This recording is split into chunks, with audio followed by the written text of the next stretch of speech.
this happens more often than you might imagine. Across Britain, America, and the former British colonies, Victorian houses are constantly revealing secrets during renovations. Sometimes the discoveries are mundane old newspapers, empty bottles, an occasional piece of forgotten furniture, but sometimes the discoveries are stranger.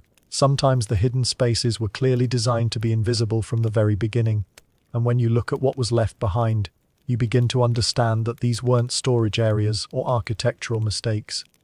These were refuges, these were escapes, these were rooms that someone desperately needed and went to extraordinary lengths to create, maintain, and protect from discovery. The question that haunts every such discovery is always the same: who needed to hide so badly that they built a secret room inside their own home?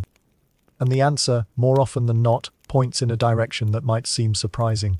These weren't smugglers' dens or criminals' lairs. They weren't priest holes from the era of religious persecution, though some were built in that older tradition.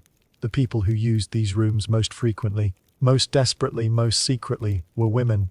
Let's return to that blue room in Edinburgh. The books left behind were novels, many of them French novels that would have been considered scandalous for a respectable Victorian woman to read. There were volumes of poetry by women writers who published under male pseudonyms.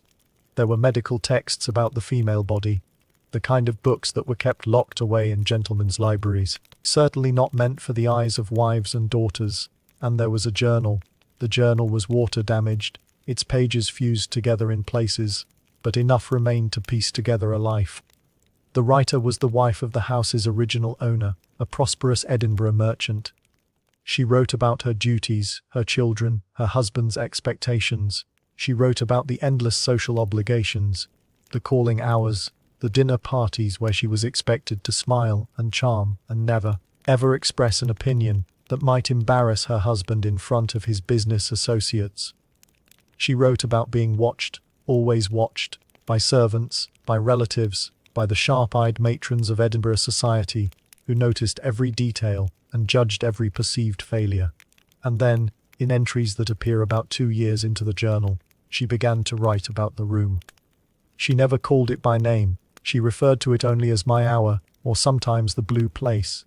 She wrote about how her husband's study had been renovated, and how, during the construction, she had spoken privately with the architect, a man who seemed to understand something without her having to explain it directly. An additional